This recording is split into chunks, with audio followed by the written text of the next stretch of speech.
I'd like to thank my parents for this award and my cats and the What Academy. are you doing? I thought I was going to win an Oscar. You weren't even nominated. I was the one who was.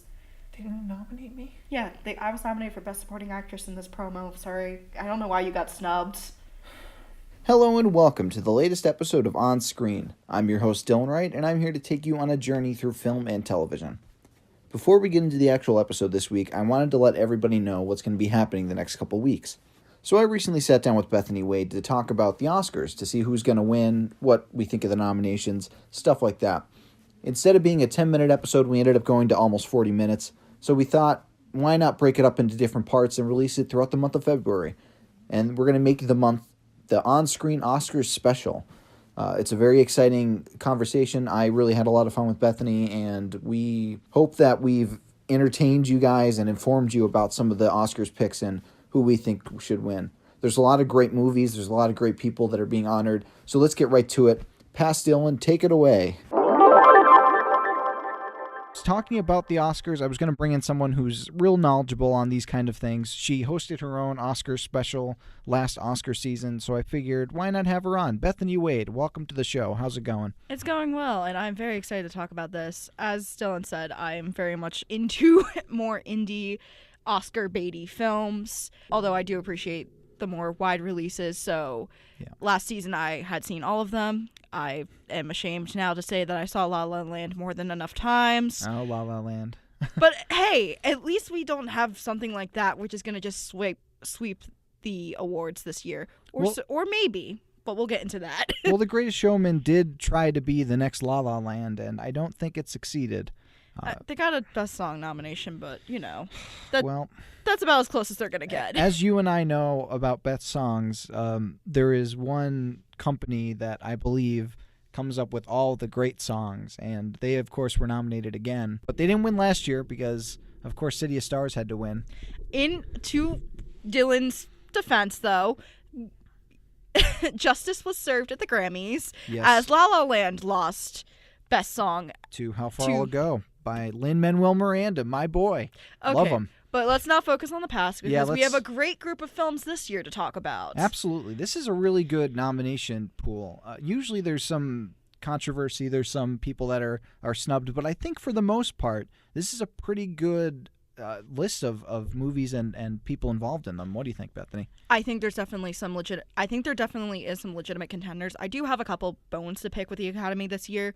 Number one, Wonder Woman was completely shut out. Yeah. Which everyone was expecting, at least maybe in the visual effects, sound editing, where like most superhero movies fit in, yet completely wiped out. Yeah, that was very shocking that was, especially since the movie made such a big splash at the box office and in the hearts of critics and fans alike. I was also shocked by that. Is there any others that jump out at you right at the forefront?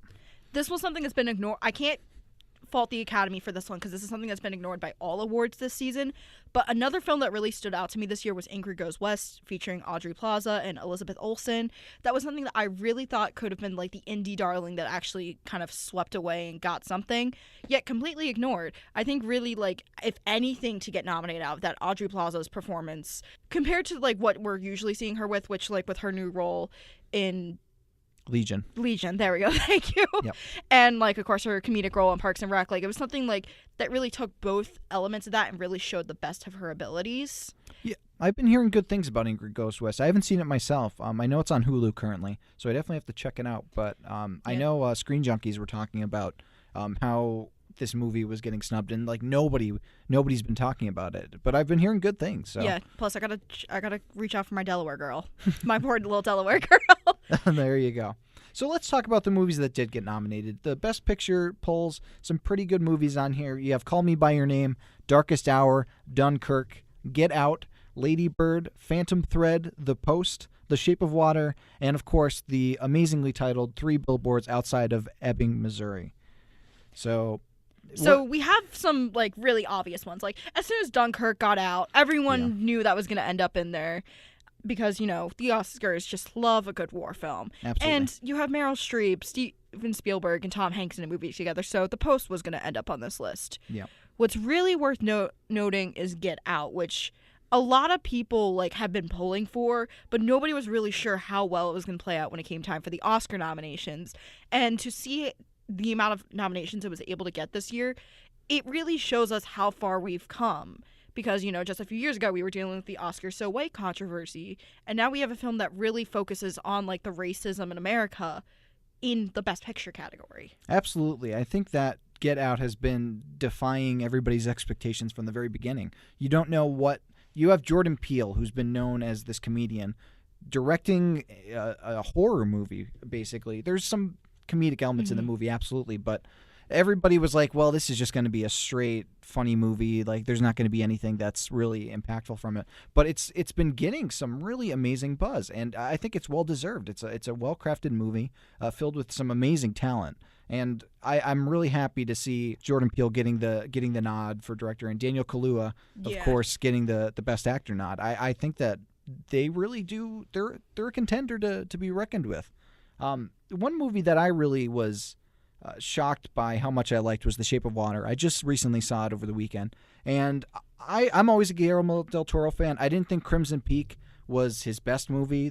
That was his most recent before this, but I believe The Shape of Water is really a return to form for him after Pacific Rim, and you're like, oh, why? That's really strange. This man that deals with fairy tales and really cool puppets and Doug Jones, not the politician Doug Jones, but yeah, but I think that really shows like how he transcends genres. Because I think, but like something else you forgot to mention was also, although he didn't direct it, he had a large involvement in The Book of Life back in 2014. Another film that really takes like something based in reality and turns it into this like magical, mystical world, which I think we see a lot of, which we kind of see in The Shape of Water at times too, because it has some like moments that are really based in reality, because you have some touching commentary on today's society in it, but then on top of that you see it transcend into like the fairy tales that we know Del Toro to be telling. Absolutely. It's definitely, you look at that movie, one look at the movie, you're like, oh, it's Guillermo del Toro. It's clear. 100%. It's on the page. And I really went away really appreciating that movie. And one movie that I've heard has been getting like amazing buzz, but then all of a sudden it's kind of dropped off the face of the earth, is Three Billboards. I've been hearing some backlash on how white the movie is, to speak frankly, how there's not really any representation within that movie. Though Frances McDormand is getting the nod for lead actress, and I believe Sam Rockwell is getting for best supporting. And Woody Harrelson as well. And Woody Harrelson, so. Which I think, especially with how the movie tries to focus on like the racism within like our police forces around the country, there is legitimacy to that, because it tries to like push this like more positive message, but it's so white that it's hard for it to really do that accurately. Absolutely. I think it is still like a really powerful film. I think it's not hard to see that Frances McDormand is the front runner for lead actress. She gave such a wonderful performance in it.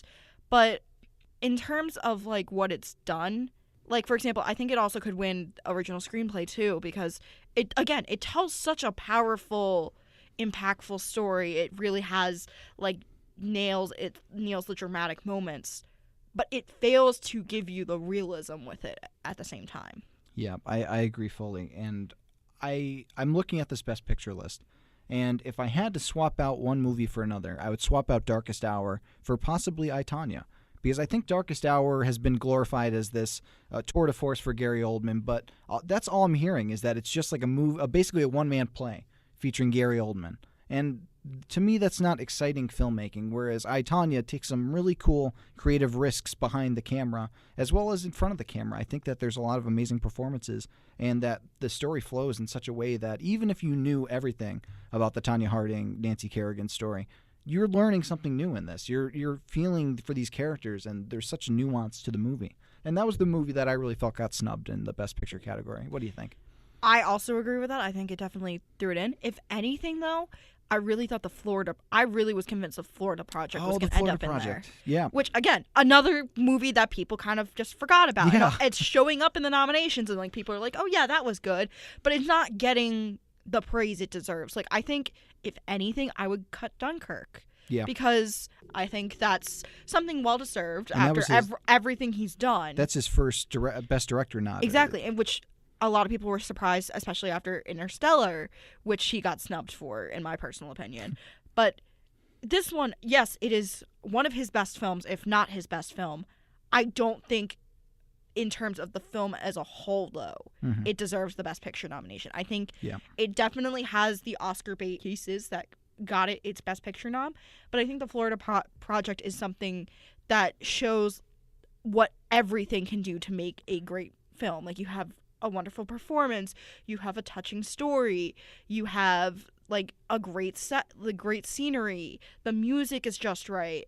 These things are what make a film great and make it qualify for Best Picture. And I think Dunkirk unfortunately fell short, but just because it has the Oscar baity parts, that's why it stayed in.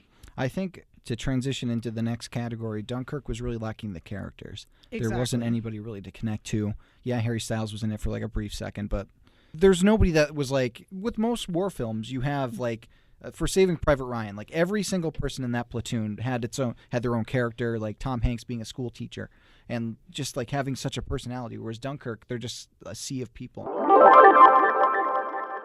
So that's the end of the first part of the Oscar special. Stay tuned next week for the lead actor category. Until then, if you have any ideas for future topics of On Screen, let me know. I would love to cover anything that you'd like me to cover. And until next time, take care. Yeah, I'd like to thank my cats, not my sisters, they didn't really help at all with this, my best friends, my coworkers.